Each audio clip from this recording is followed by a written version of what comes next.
ஒண்ணு டயபெட்டிக் இருக்கிறவங்களுக்கு இந்த சிக்கல் இருக்குன்னீங்க. வேறு யாருக்கெல்லாம் இந்த பிரச்சனை வரும்? இந்த ரத்த நாளங்கள்ல ப்ராப்ளம் வர்றது, பிளாக் வர்றது அப்படிங்கிறது வேற யாருக்கெல்லாம் வரும்? யூஸ்வலாக நாங்கள் வந்து ரத்த நாள பிரச்சனைகளே is a disease of the எல்டர்லின்னு சொல்லுவோம். வயசானவங்களுக்கு தான் ரத்த குழாய் இருக்குது. ஏன்னா எல்லா உடல் உறுப்புகளும் கொஞ்சம் கொஞ்சமாக வயசாகுது. அதே மாதிரி ரத்த குழாயும் வயசாகுது. அது எப்படி வயசை காட்டுதுன்னா அது சுருங்க ஆரம்பிக்கும். அது அத்ரஸ்க்ளோரோசிஸ் சொல்கிறது. சின்ன சின்ன கொலஸ்ட்ரால்லாம் போய் ஒட்டி ஒட்டி மாறுது. அது வந்து ஏஜ் ரிலேட்டட் ப்ராப்ளம். இது எப்படி ஆக்சலரேட் ஆகுது? அதாவது ஒருத்தங்களுக்கு 80 வயசில் வர பிரச்சனை 60 வயசில் ஏன் வருது?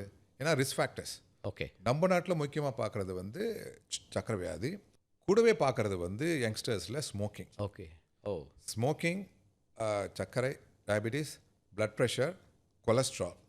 தென் இன் ஆட்ஸ் ஆன் வந்து யுவர் லைஃப் ஸ்டைல் எப்படி இருக்குன்னு சொல்லிட்டு இல்லையா?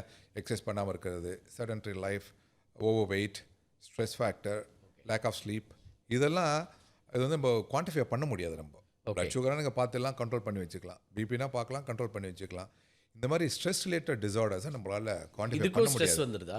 கண்டிப்பா. ஸ்ட்ரெஸ் ரிலேட்டட் இஷ்யூஸும் நமக்கு வாஸ்குலர் வந்து இந்த டிசீஸ், வாஸ்குலர் பிளாக்ஸ் டிசீஸ், ஓ! வாஸ்குலர் டிசீஸ் சொல்லிட்டு எல்லாத்துலேயும் வருது இப்போ. Okay. That we are not able to quantify. இப்போ ஸ்மோக் ஒரு பெரிய இஷ்யூவா இருக்குன்றீங்க. ஸ்மோக், ட்ரிங்க்ஸ் ரெண்டுமே. ஆல்கஹாலும் ப்ராப்ளம் அதுல?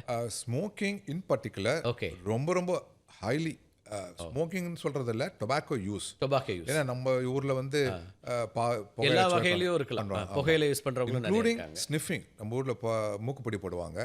அது கூட ஓ! பேசிக்லி அதில் இருக்க டொபாக்கோன்றது நம்மளுக்கு தெரிஞ்சது டொபாக்கோ தான். அதில் நிக்கோட்டின் சொல்கிறது இல்லையா? அது மாதிரி ஆயிரக்கணக்கான கெமிக்கல்ஸ் இருக்குது உள்ள. இதெல்லாம் தான் நேராக போய் டைரக்ட்லி டேமேஜ் பண்ணுறது வந்து ரத்த குழாய்.